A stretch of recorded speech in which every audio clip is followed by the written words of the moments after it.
We're finally here. I'm more than happy than I usually am. I'm more happy than I usually am on this occasion. And it's because it's Wednesday. What? Which means it's time for the Sepsiss Show. Another episode of music, art, culture, technology, social meteors, and more. Everybody that's new here, if you didn't know, this is a program where we examine the details, the stories, the articles about the music industry, advertising, and we even do a little marketing. A little bit. We also cover social media, cultural topics, sometimes legal topics, ones that particularly relate to the music industry, and the ones in our everyday lives. On this podcast, it is a live stream, so there is a chat here. You guys can communicate with us and interact. We examine and discuss how we discover and shop for music, how we discover music, new artists, and how new artists, bands, and musicians are developed. We talk about logistics. We talk about the devices, the developers, the files, the programs, the players, the gizmos, the gadgets, and how music is delivered to us online, and how music is delivered to us in physical storefronts. That's the kind of stuff we talk about. We are a hard rock and heavy metal band. If you didn't know, our name is Sepsiss. We are from Manchester, New Hampshire. That's on the East Coast.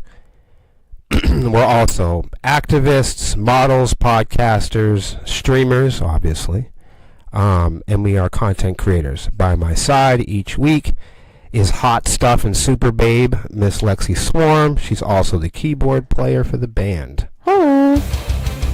Welcome, everyone. We cover the topics, we cover the conversations, the challenges that other promoters, performers, and musicians and people in the music industry tend to avoid or are simply too well behaved to talk about or reveal. That's what we do. The things that we say and believe here on the podcast do not require other people to believe in them for us to talk about. Welcome to the Sepsiss Show. I think we should hop right into it because it's been a couple of weeks. Yeah, just hop in. The water's warm. This is what I will say. We do have a few shows coming up. I think we should go over that. Absolutely. So where we will be playing next, we will be at Platinum City Gaming. And I'm really excited for that. That's with the Cherry Fog and our friends from In the Wind. Excited. Yep. Yeah. In the Wind played at Swarmy Fest, if you didn't know. Yeah. Oh, actually, so did both of them. Yeah, so Cherry Fog did too. Different years though. Yeah.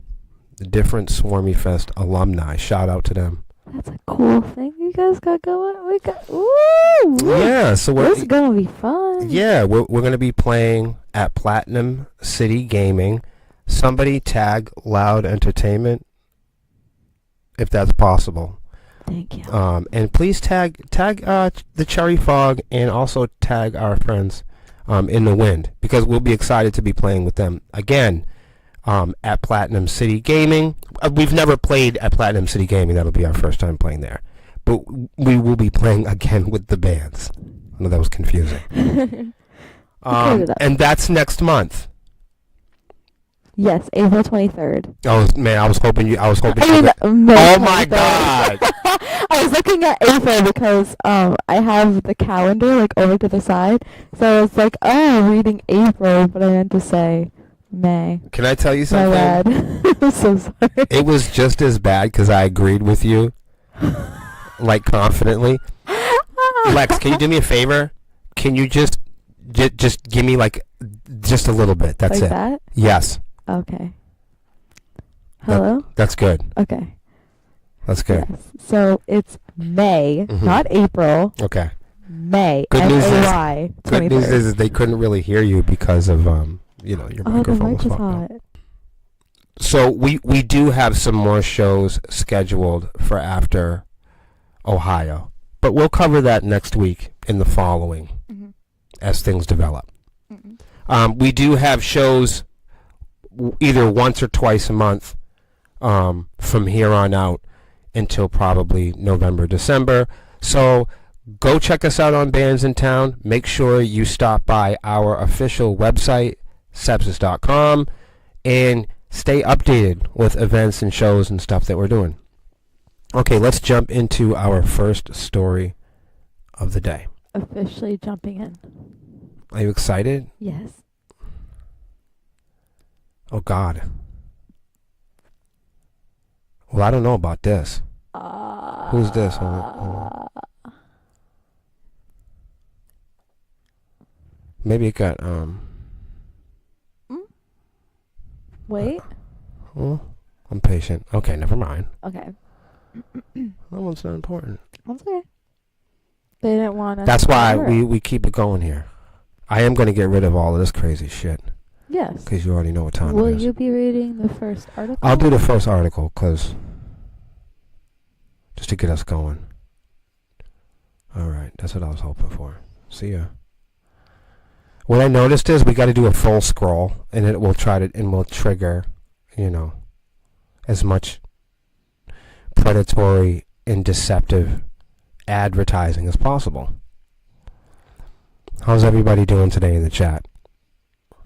Hopefully well. Look at this. See? Still going. Piece of shit. It's going to pop out on the side. No? Pop out. Still going? Mm-hmm. Look at it. Look at how deceptive it is. Oh, So it's like every time you scroll, that's how it gets you. start it again. Yeah, that's how it gets you. It's a piece of shit. So terrible. Oh my God. Not as terrible as his ugly shirt. This ugly motherfucker. Let's go. Oh my God. Let's do it. You guys are about to see what we're talking about in a second. What is he wearing? He's got 2 watches. Oh man. So here we go, guys. This is our first story. Mark Zuckerberg announces Muse Spark, the first AI model from Meta Superintelligent Labs. 9 months after founding Meta Superintelligence Labs, Zuckerberg is ready to show his fucking cards. Dude, hasn't he showed enough cards? I've seen enough cards out of him. I mean, Facebook doesn't work. Metaverse doesn't work. Oculus doesn't work. None of it works. He needs to keep his cards to himself at this point. I mean, the last cards he played got him into a federal courtroom. Isn't that his pattern? I'm going to play a card and go to court. Man. They never, when they made this technology, they never warned us that it wouldn't be any fun. Yeah. They should have just said that at the beginning. Hey, join Facebook, in 25 years from now, it's going to be seriously unfun and stressful and deceptive and aggressive and glitchy and spammy and wonky. I don't think MySpace was this bad. No. I don't. Mark Zuckerberg announced Wednesday that Meta Superintelligence Labs has reached its first major milestone. What, kicking people off of Facebook? Some milestone. Have we really reached a milestone No. when human beings are the ones that built the app? Human beings and creators trusted Mark Zuckerberg with their music, their photo albums, their paintings and drawings, their live broadcasts. The real human beings that spent time developing and building his paradise technology super flea market. Real human beings built Facebook, and now we're being swapped out for glitchy gadgets and chatbots. And we've had AIM, we've had chatbots for years, we've had Siri, we've had this stuff in our lives for a long time. It doesn't work. It doesn't work well. 2026, and he still can't manage or organize Facebook in a way where it's predictable, where it's safe. It's 2026, and we are in the second phase, what they describe as the second phase of social media. Most of you guys are hearing about this for the first time. That's correct. You can Google it. We are in and going through transitions and phases of social media that you're not aware of. And if you are skeptical, and I hope that you are, I hope the most skeptical people in the room listen to what I'm saying and think I'm full of shit. So then you can go to your favorite search bar or your favorite AI and mention and ask it about the phase of social media that Mark Zuckerberg is referring to.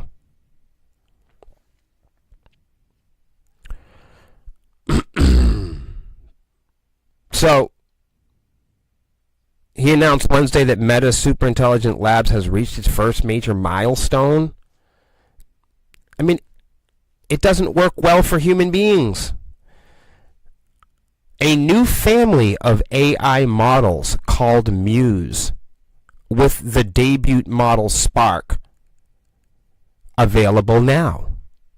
In a Facebook post, Zuckerberg said that Muse Spark now powers an updated version of Meta AI, which users can access online.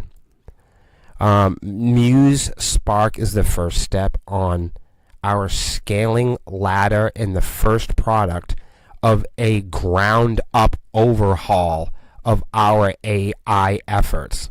I mean, and that's because all these assholes reached the AI bubble. You need a new enemy. You need a new mission, you know? You constantly need to be moving the needle. More of the same, but I thought you'd be happy with that, Lex. Any thoughts? Well, the way he described it is just sounding like a whole lot of word salad. It's more of the same. So like he says here, particularly it's going to be scaled up in areas that are tied to everyday personal use, like visual understanding, health, shopping, and social content. You know, stuff that people should be doing on their own. Looking ahead, Zuckerberg said Meta is building products that go beyond answering questions toward AI that acts as agents and quote-unquote do things for you. This is ridiculous. I mean, it's this whole idea is just a waste of land. So what I'm saying is he's telling you that what he's doing now is a newer version of what they all told you that we were going to have in the future. So they're just going to lie. So what they're advertising is the same thing that they was always advertising with AI. They're coming up with no new tricks. There's no new tricks. The same thing. They just told you what they're going to do with it. That they're going to create chat bots that do things for you. But isn't that the same thing that they said it was going to do originally? Yes, which is why I'm saying this is a waste of time. We already have it. A waste of land and a waste of app space We've on already your got cell it. phone. We've already got it. We've got all the apps. I think you got enough apps. We've got the search bars. We've got ChatGPT. We've got all the social media we could ever want. So I mean, like, if the idea is that if what he's saying is we're going to get upscaled chat bots that do things for us, we got them. They're already here. We got them. We have more than enough, actually. Thank you. So they're always promising us that some cool thing is coming out. And it's like, no, we already have it. Keep your promises to yourself. We already got it, guys. Right. It's already here. Thank you. And we appreciate it. Right. Thanks. We don't appreciate it, actually. But we really don't. That's the funny thing. We don't appreciate it, and please don't come back. All right. Here's another one for you guys. I don't know what this is over here. Something's going on. I don't know. I think it says YouTube engagement options. New engagement options for YouTube. The platform announced updated gift access, ad-free windows, and the ability to stream on multiple screens. Something like that. Okay, so Cool. YouTube announced new live streaming options designed to boost the community engagement, including expanded access to live stream GIFs, ad-free window based on engagement, and the ability to go live simultaneously in both vertical and horizontal formats. I know where I'm going, Lex. Beedle-de-deedle-de-doom. The fact that That's they're good. offering a horizontal format, Yeah. absolutely. It also seems like one of those things like, you know, it almost seems like something they should have had before. It So is. it's one of those things that, like, if it was advertised to you, you wouldn't really see it as a gift. Like throwing in a second controller for a gaming console. Like, they don't do that now. But if they did do that, you'd be like, yeah, of course. The first Nintendo came with 2 controllers.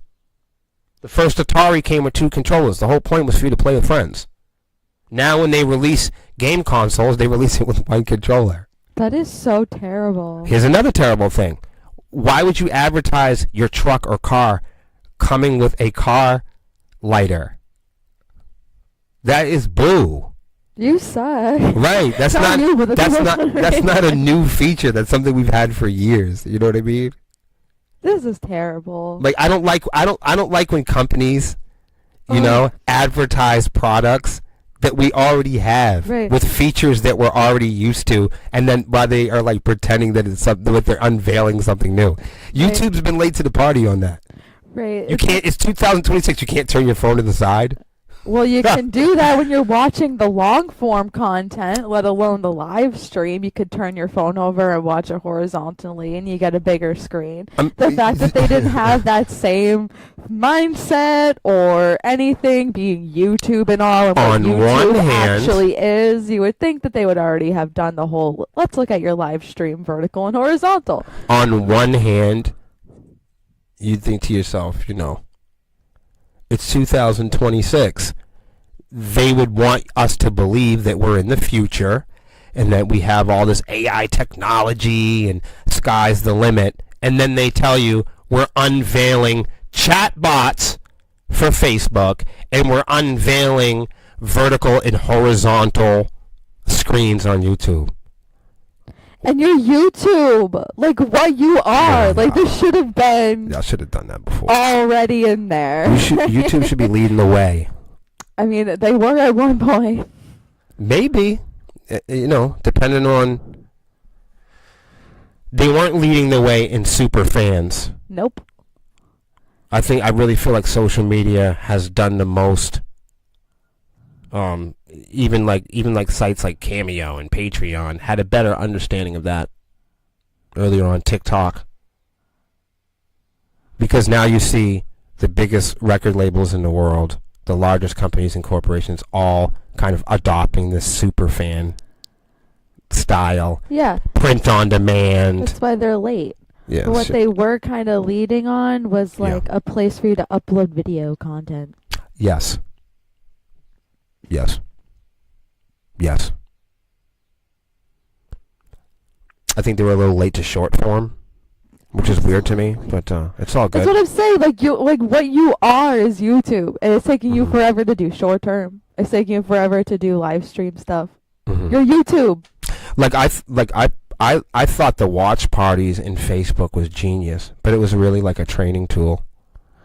Then they got rid of it, and everyone liked it. That's so stupid. I don't know if everyone did. I did.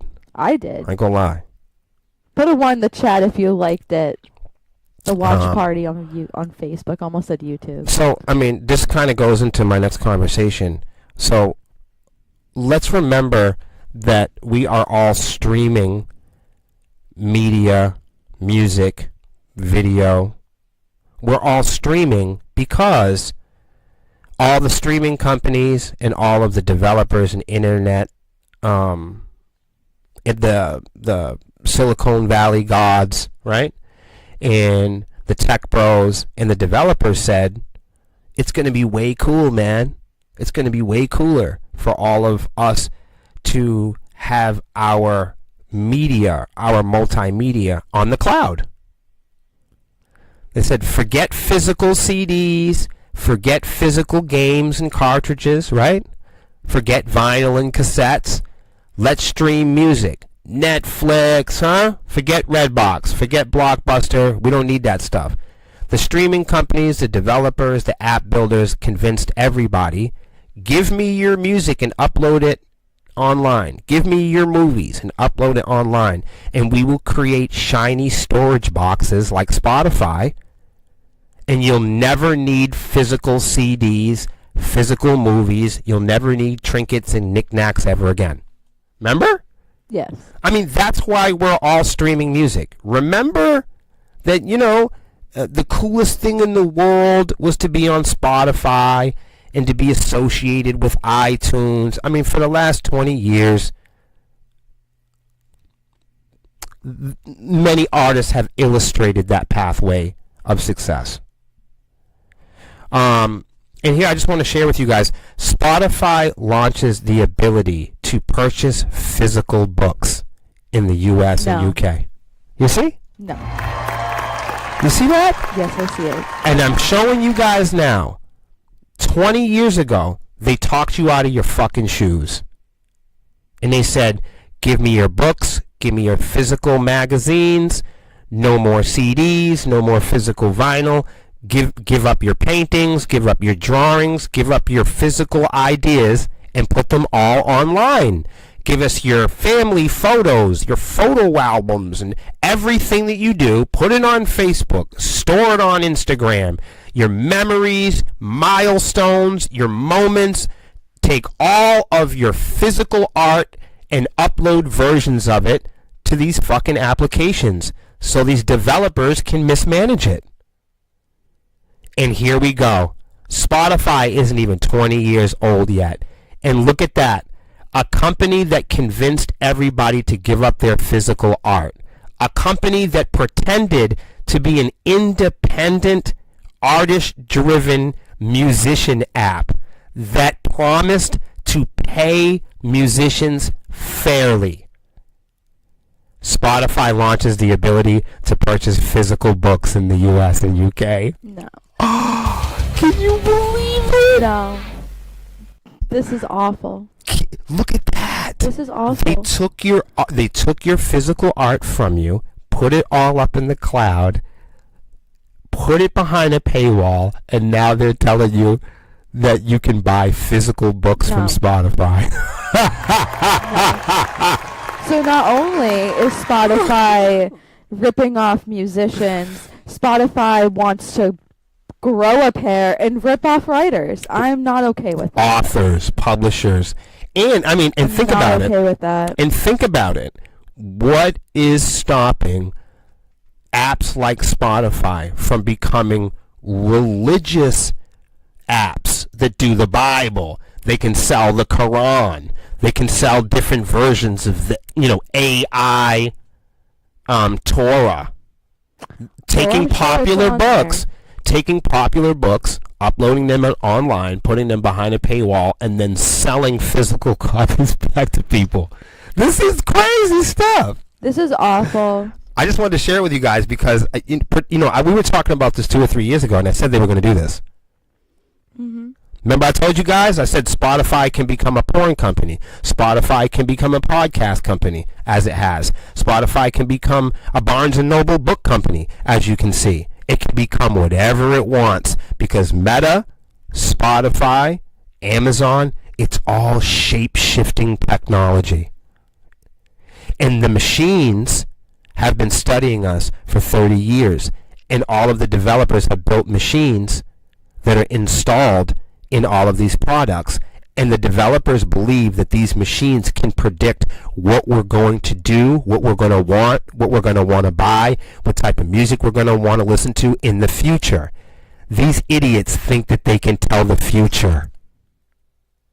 And these idiots also think that they want to go to Spotify to buy a book. When Spotify, as you said, that's so interesting. is supposed to be a music platform. It doesn't matter. You could tell people Spotify's a music platform today, and then next year it could be sports, entertainment, or pornography. I'm sure it's gonna do that. Just like I'm news, sure it's gonna just like news agencies abandon the plot. They're abandoning their plot. Just like people get divorced, just like people switch gangs, Just like people snitch in the street.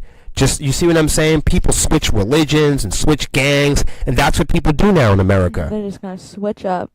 You know what time it is. You know what time it is, and now they have the companies, they have the corporations, they have the celebrities, and they have the gadgets and tools behind them to help them fake it. See what I'm saying? Yeah. It's the ultimate arcade. You put a quarter in, and Spotify can become porn. You put a quarter in, Spotify can become a trading service or a town square.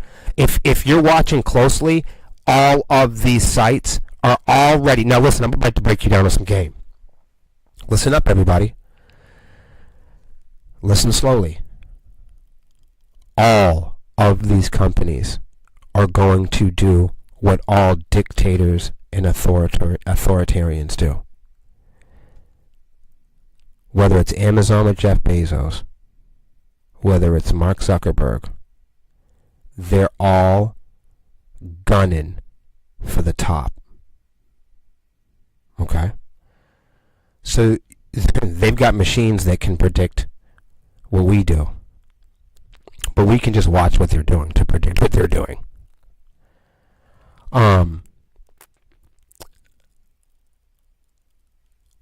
In order to compete with Facebook, TikTok, Instagram, and the largest social media websites in the world, Spotify has to become social media.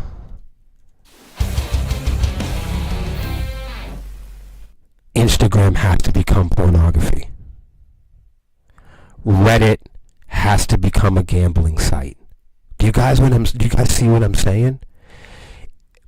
In the future, everything will be everything, and nothing will be nothing.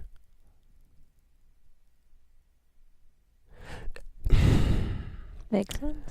You won't be able to tell Amazon Music from Apple Music, Apple Music from Spotify Music, Amazon Books from Spotify Books. If one has it, they all have it. And they're going to do what all dictators and kings and authoritarians do. They're going to compete with social media for the loudest voice and silence each other in the same process. But they can't do it correctly without all integrating. Pay attention. That's why real sickos like Donald Trump, he has his own social media. That's why YouTube is going to become social media. Google is going to become more like social media. And social media is going to become more like a flea market. Do you see what I'm saying? Apps that aren't social are going to become social. Apps that don't gamble are going to have gambling. Apps that don't integrate short video are going to think, oh, we're missing out. They're going to start integrating short video. Whatever one application is missing, they're going to think that they're losing. And they're going to go, oh, wow, Facebook has Facebook Marketplace. They've got Facebook Music. They've got Facebook Dating. Okay, so Spotify, they've got to have Spotify Books, Spotify Podcasts, Spotify Dating. And it gets tricky because they have to offer you, and I mean they have to throttle and offer you new products, bonuses and upgrades and extensions constantly with each other in order to be able to compete. Why? Because when you go on iTunes, there's not a different Sepsiss than there is on Spotify. When you go on Spotify, there's not a different Sepsiss that's on Deezer or Pandora. What am I talking about? The same Stephen King books that are on Amazon are the same Stephen King books that are on Spotify, making Amazon and Spotify equals, so they can't compete. They have to be put in a situation where they're both constantly making new product features in order to justify the subscription price hike. everything's everything. Cable TV will become more like the internet. The internet will become more like cable TV. YouTube will be more like TikTok. TikTok will be more like Vine. Vine will be more like Pinterest. And they're all going to look around and say, what are we missing? Short video. What am I missing? A marketplace. What am I missing? Live streaming. What am I missing? So when all of the apps start to become the same, they look like our vehicles. They look like our sneakers. And then there's no real reason to get behind any one brand or another. And when you live in a world that's beholden to brands, symbols, companies, when you live in a reality where we all rely and depend on companies, celebrities, politicians, and corporations, when they all look the same, they start to lose credibility. We all start to wake up and see that they have nothing to offer us. We all start to regain our freedom. I hope y'all listening to me. That's a difficult one for some of y'all. What do you think, Lex? You got anything on that? I already said my thing on that. I think it's awful. They're ripping off a whole other line of creation. I think this is terrible. This is the worst thing. If you are an author, writer, publisher, I highly recommend you do not upload your book to Spotify. You're going to get ripped off. It's terrible. It's one thing, and it's just as terrible that they're ripping off musicians. They're ripping off podcasters. Now they're ripping off art authors, writers, publishers, the press. It's terrible. This is terrible. So, I think that there's two things. I think there's three things that you'll probably, maybe four. I think that there's three major things that you'll see a lot of apps shapeshift in the next 20 years. And I think you'll see a lot of apps become the news, quote unquote. I think you'll see a lot of everyday apps mimic news apps. Okay. I also think that many of the apps will walk the line on pornography, be it AI, and I think you'll see a lot of apps be geared to accounting, banking, and storage. And justifying price hikes. So I think you'll see apps like Cash App become more like Facebook. I think you'll see apps like Deezer and Spotify become a lot more super fan driven and social media driven. Yeah, they're all trying to monopolize and capitalize. This is a capitalistic world. And I think what happens a lot of times, I don't know if it's planned or not, but I think some companies hold off on certain obvious features only to roll them out later to justify price hikes. Like something like this. Why can't artists on Spotify message their followers? Good question. Why can't they offer them physical CDs that doesn't get discounted from them? I was going to break into that. I said the next thing you're going to see is companies like Spotify, or even maybe distributors like CD Baby and DistroKid, start to get into the business of more like what disc makers does with vinyl and CDs, and doing stuff like Printify to print on demand, and this all seems like the solution to all these main companies going to court. Yeah, I mean, because DistroKid or whatever, weren't they like in court for some like distribution thing or whatever? They're always all of those guys are always in court for one thing or another. Trying to be the solution to that company going to court. Well, that's kind of what there's probably a bunch of different things going on with them. They're never, like when you talk about UMG or DistroKid, or those guys are in court for more than 7 things or 10 things. So it would be hard to discuss Yeah. or examine. What I'm saying is, like, these app developers, like Spotify, for example, they see someone going into something and they're trying to create a solution. Well, yeah, that's business. That's business. Bird shit on your floor. It's also like what you were talking about before. Like, oh, we're missing something. Yes. So let's go do it. But yeah, that's being a businessman. There's no. Yeah. So they're all gonna come and create and. Right. If there's become each other so that they can be monopolize and capital, and they can reduce the amount of people that are competing with them and marketing them and take up the market space. Or legacy company absorbs inventor, Yep. or they fake a treaty or partnership, but it's really a beef. Yep, for them to stab each other in the back in 10 years. Do you know what I'm saying? Like, you see this a lot with like brand ambassadorships, or and you see it go sour. Yep. All the way up. It's like 1984. I'm not going to argue with that. Here you go. Here's a fun one. This is for you. You can read this one. It's your kind of stuff. I want to get rid of that. Ah! Get the fuck out of here! All right, go ahead. Shit. All right, go ahead. Jack White is once again calling out President Trump after the U.S. leader recently posted an AI-generated image that appeared to paint him as a Christ-like healer, just like Jesus.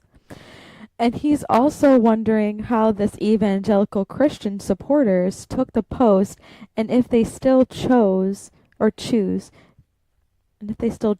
back Trump after this latest post.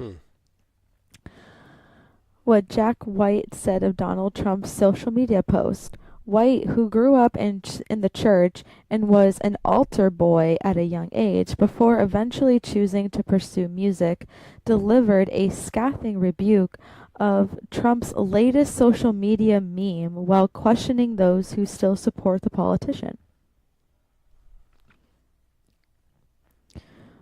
Through his Instagram and sharing both the AI-generated image of Trump as Jesus, as well as another shot of the president's donning and papal hat and garb, White offered his response.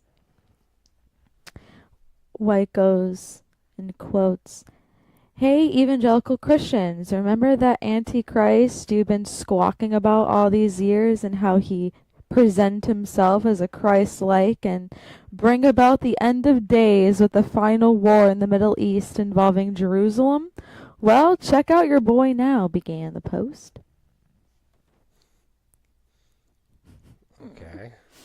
Well, I'm on the edge of my seat. Right? He goes on to say, and quote, "Listen, if the felonies, Epstein files, the word we somehow can't say, bombing of school children, Gestapo ICE agents, attacking his own citizens, threatening to invade Greenland, Cuba, Venezuela, and Iran, all didn't convince you that you fell for this deranged grifter.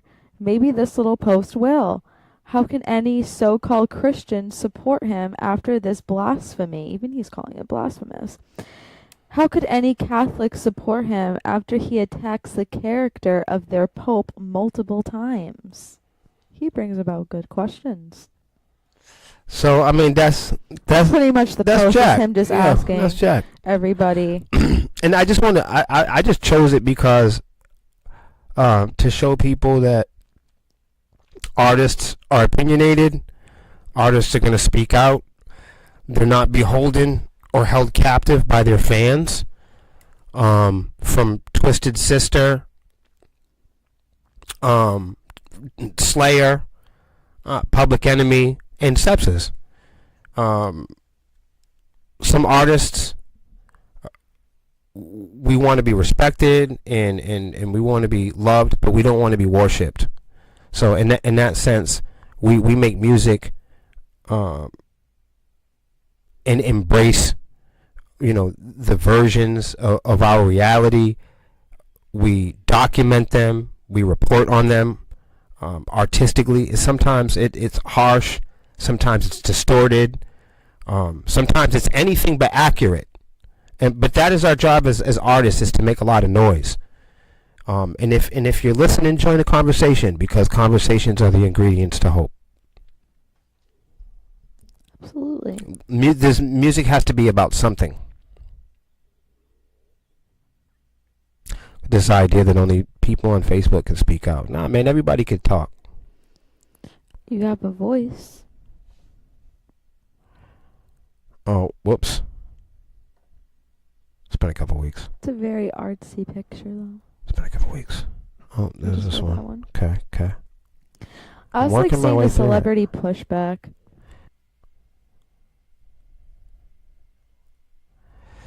All right, I grabbed this one for you.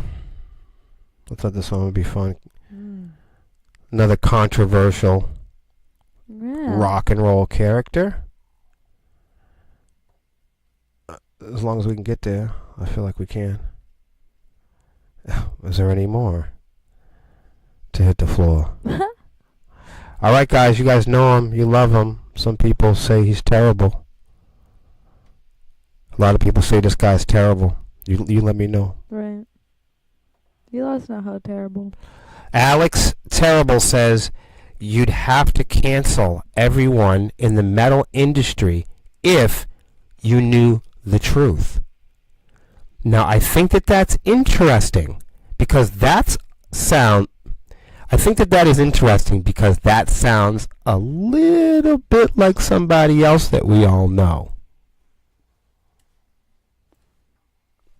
Oh, are you looking at me? Because I'm looking at you, hon. Because when I'm see, a lot of times I get called unmetal and I get called uncool and all of those things because I'm always challenging and questioning the things that happen in the music industry and heavy metal behind the scenes.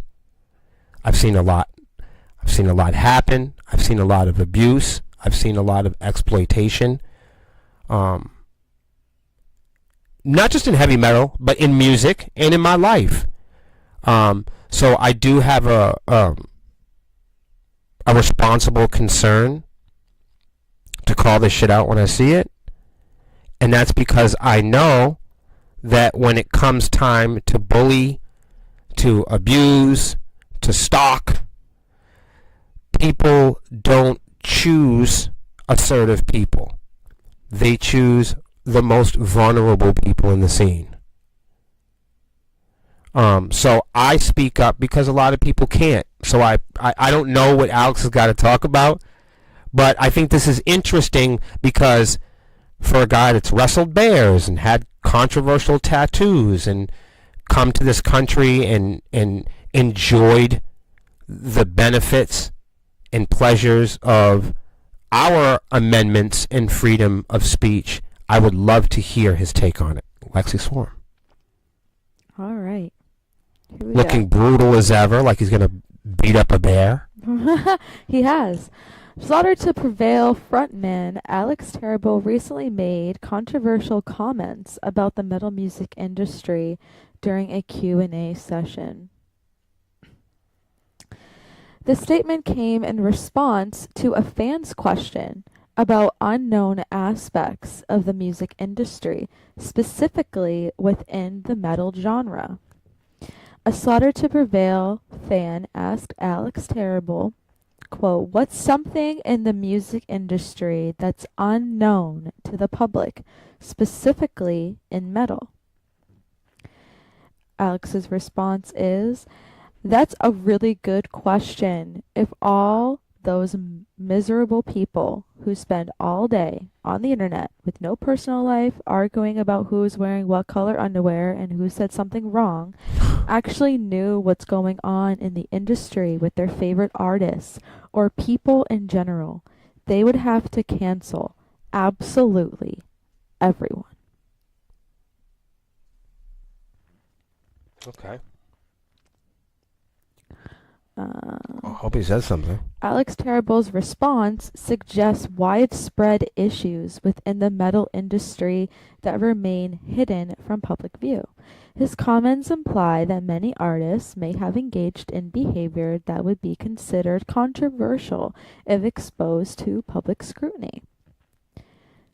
These latest remarks come from an artist who has repeatedly found himself at the center of online controversies and public criticism throughout his career. Metal War reported that Alex Terrible faced significant backlash after waving a Russian flag at a 2023 Vans Warped Tour show. He defended representing his country amid widespread criticism. The incident sparked heated debates among fans and critics about political statements in metal music. The vocalist has also dealt with accusations regarding his public persona and authenticity. Metal Injection noted that Alex Terrible has pushed back against claims of being a tough guy or poser. He stated he is very kind, sensitive, and open, while dismissing what he considers unrelated hate. In a candid response to his critics, Alex Terrible has addressed the ongoing negativity directed toward him and his band. Goes, quote, "If you don't like our music, it doesn't mean it's bad. It simply means it's not for you," end quote, he stated, defending his artistic choices against criticism. The PRP revealed that the frontman has also found himself in hot water after apparent attempts at humor led to angry responses. Alex Terrible later claimed his controversial Nazi and Hitler comments were meant as sarcasm, as they all say whenever they do the shit. These incidents, sorry, I hate when people do that. These incidents highlight the ongoing tension between the vocalist and his critics and the metal community. Okay, Lexi, calm down for 1 second. Don't beat nobody up. I'm not. I wanted you to, because I wanted you to be able to collect your thoughts. Oh, absolutely. Before you went to kicking some butt. Oh, absolutely. Because I do want to hear your thoughts. So, what are your thoughts? Well, honestly, I think it's rather like showing a sign of growth with Alex. Yeah. Amongst all these controversial things, for him to state that if you were to find out the truth of all these artists, right. and he probably included himself in that statement, knowing Alex, I don't know him, but following up on him and everything.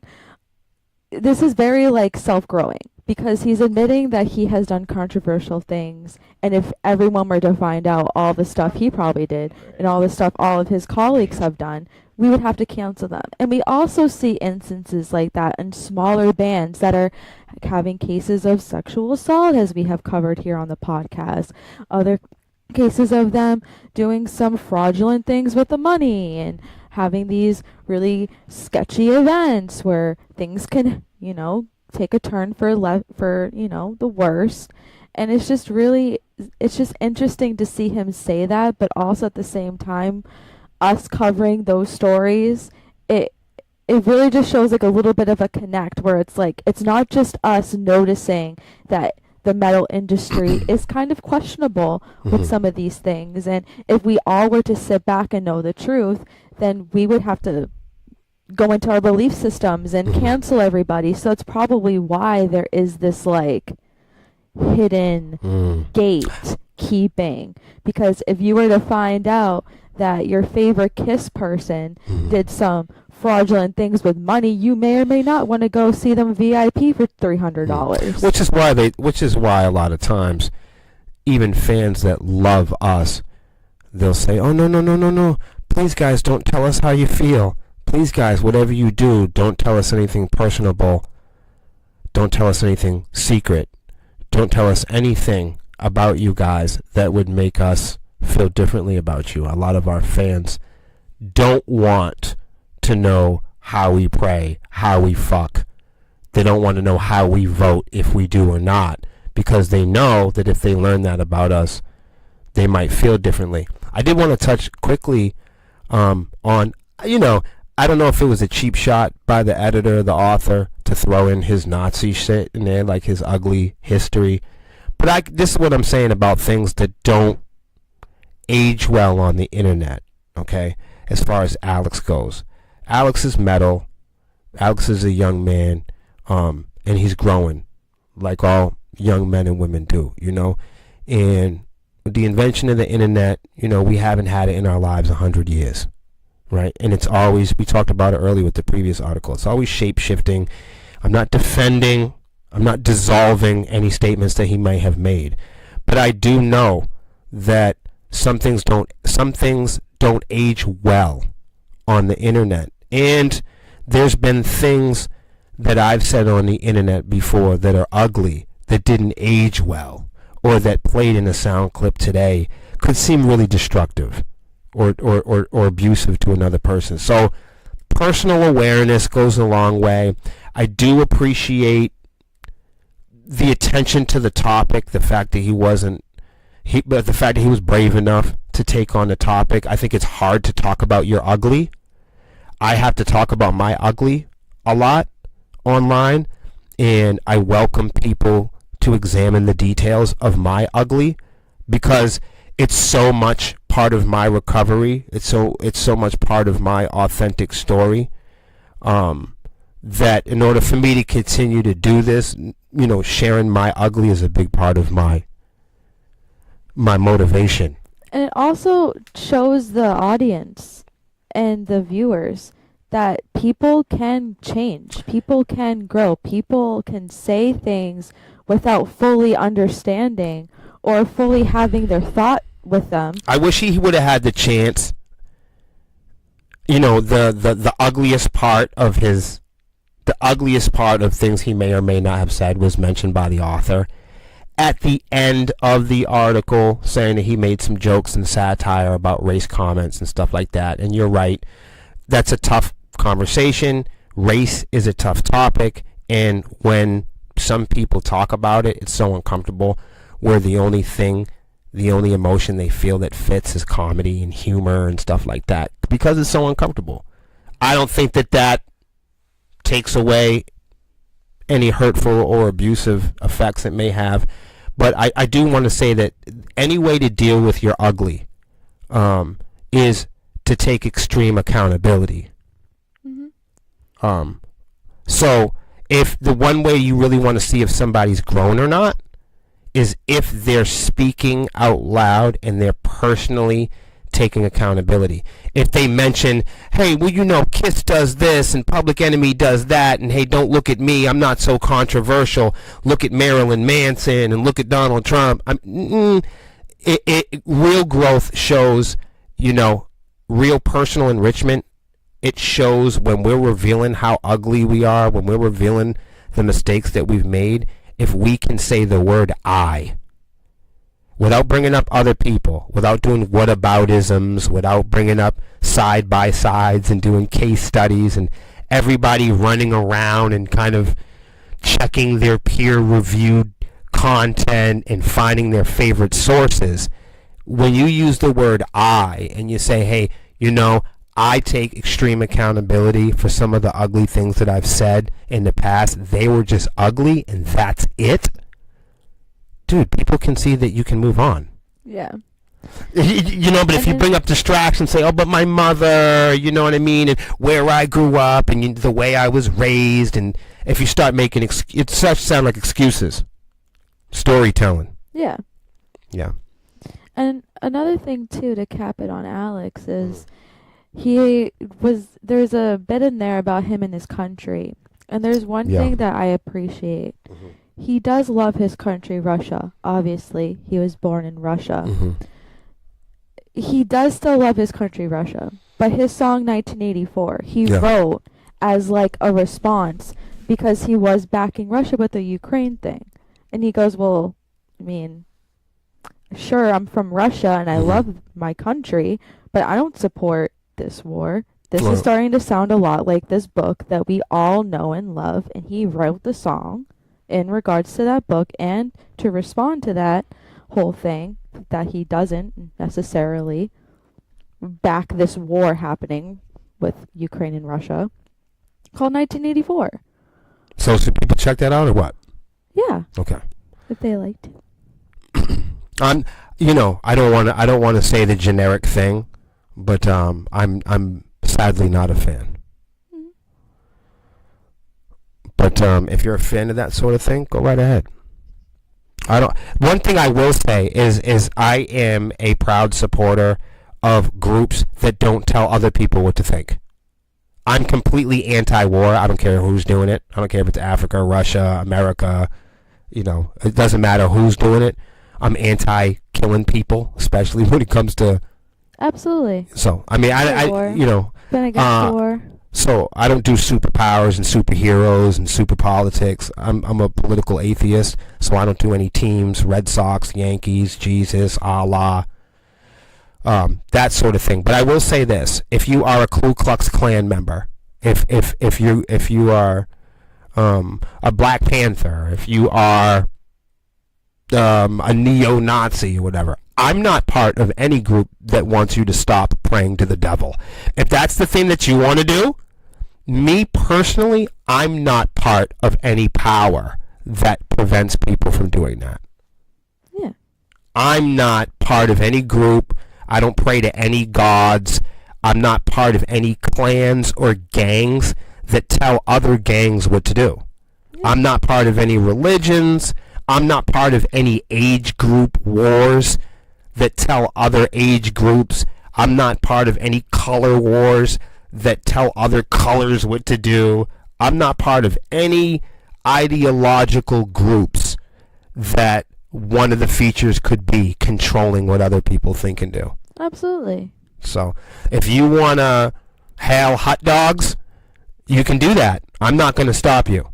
If you want to pray to the devil, I'm not going to be the person that stops you. If you want to dress like a boy, fine with me. If you want to dress like a girl, or both, it's not going to change the way I feel about my day. I'm not going to spend a lot of time or attention on you. I'm too busy minding my own business for that sort of thing. So I do believe that there is, you know, in respects to the freedom of speech, you know, in respects to that, I do think that things don't age well on the internet. Not all things age well on the internet, and no matter what you say, whether it be 10 years ago or 10 minutes ago, you are subject, you know, to the consequences of what you say. So you may be free to say it. You can go on YouTube and say whatever you want to say. You're free to joke about it, and you're free to. I mean, essentially, you're free to criminally threaten someone. And you also have the freedom to post bail. Gallup, Gen Z growing more negative toward AI. Most respondents expressed concern that AI designed to speed up tasks would, quote unquote, make learning more difficult. Remember when they came out with social media and the internet and AI, there's one thing that they always promised us, that we was going to be happier, we're going to be faster, we're going to get things done, we're going to have more time and money for us. That's what they told us. With the internet, we're going to have more time, more money, more knowledge at our fingertips. They told us with social media, we're going to be connected all day, we're going to stay up to date with our friends, our bosses, our alumni, right? We're going to stay. Remember, they advertised that we're all going to stay in contact with the people that we went to high school with, huh? Because wasn't that positive? Wasn't that a positive thing? How everybody was treated in school, how everybody was treated in recruit, how everybody was treated. I don't think so. Nah. Gen Z's negative sentiment towards artificial intelligence has grown over the past year, and many are concerned about it harming their learning, according to a Thursday survey. The Walton Family Foundation Ventures. Anger over AI is increasing among Gen Z. At the same time, excitement is fading. Nearly 1/3 of the survey respondents, 31%, said AI makes them feel angry, up 9 percentage points from last year, and just 22% said that technology makes them feel excited, down from 36% the prior year.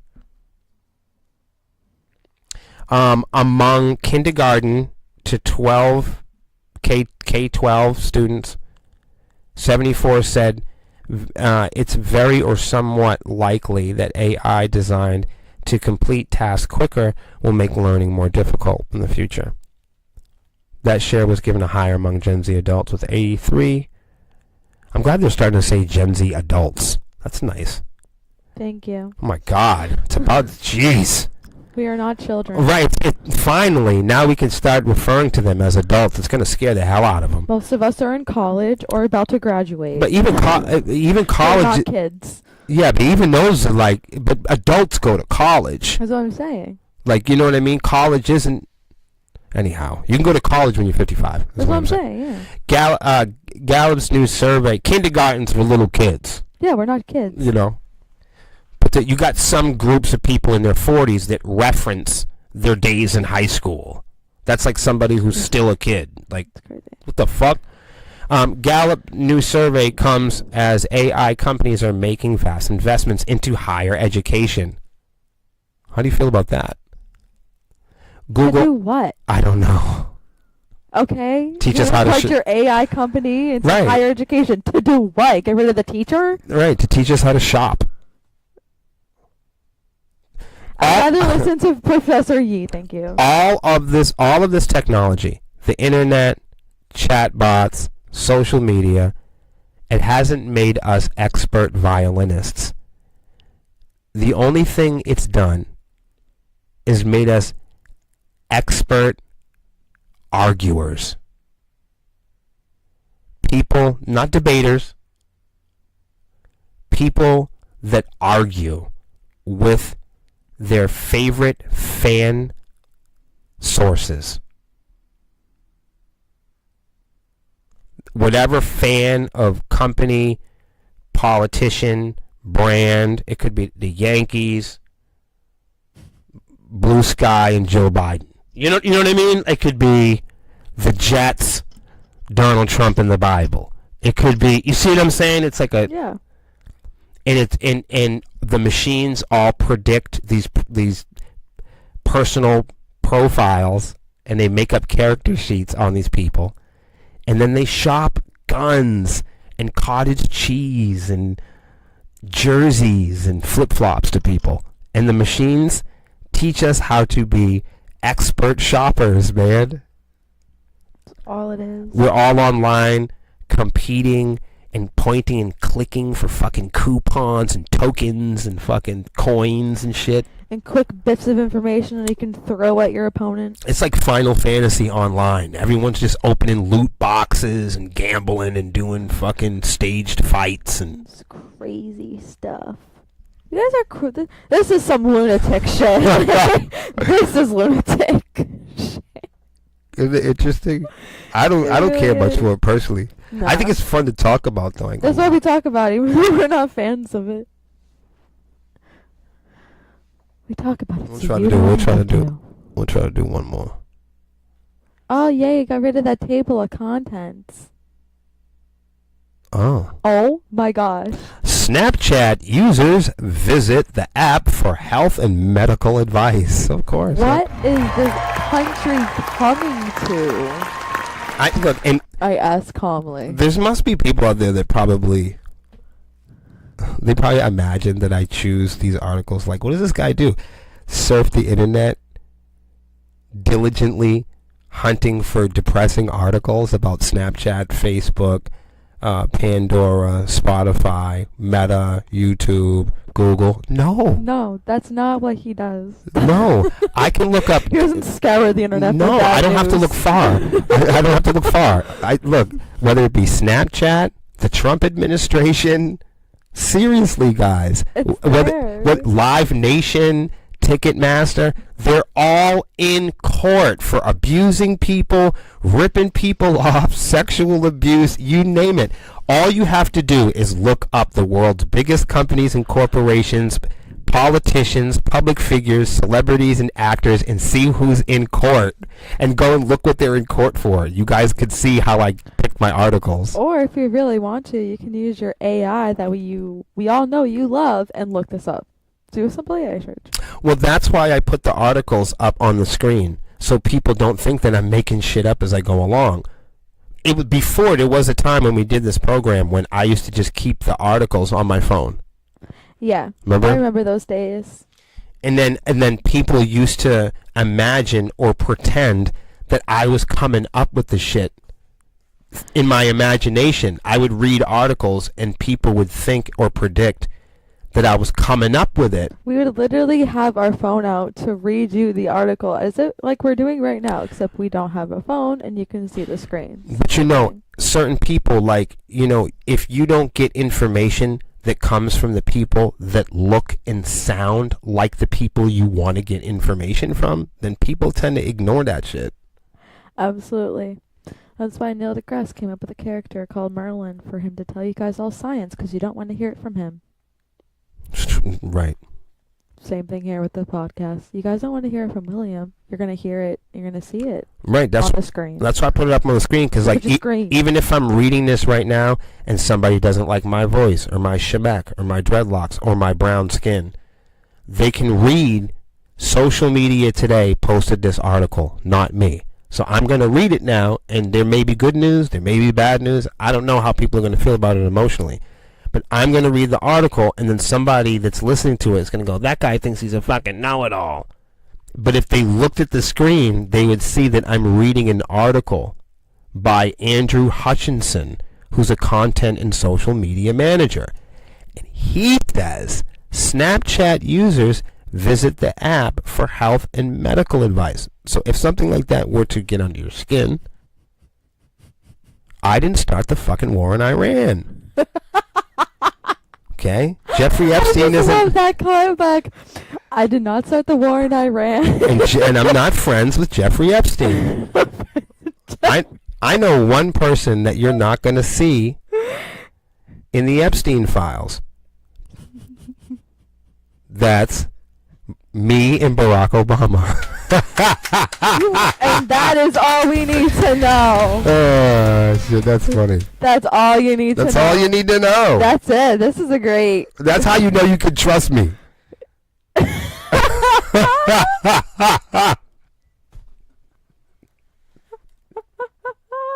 What a great podcast. Like, you cannot trust Mark Zuckerberg, but you can trust me because I'm not in the Epstein files. You know what I mean? And you don't hang out with oligarchs. No, you can trust me because I didn't vote for a sex offender. That's why. You can vote for me because I did 17 years in prison and I never told on nobody. That's why you can trust me. You can trust me because no one can divorce me, no one can evict me, and no one can fire me. That's why. Straight up. There's nothing that nobody can do about it. And for the record, I'm going to be here for all of those people out there that can't stand seeing me and hearing my voice. Rest assured, I'm just getting started. And you're going to hear about me. You're going to be listening to my music for a very, very, very long time. I'm not going anywhere for a very long time. And I don't know who needs to hear that, but it's a fact.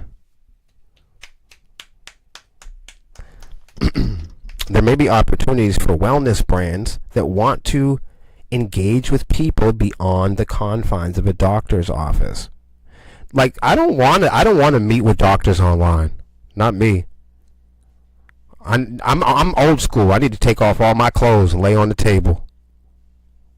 Cause I don't believe you. You know what I'm saying? I don't believe you're really looking at me. You got to examine the parts. Fully. You got to look in the ear. You got to get all up in the nostril. Got to cough and all of that. Feel my spleen. My spleen! Snapchat published a report on how Snapchat users prioritize health and wellness and how they use social media's sourced info to guide their health decisions. The study, conducted in conjunction with US, incorporates responses from a survey of 1,500 daily social media users in the U.S. aged 18 to 45 who indicated an interest in health and wellness.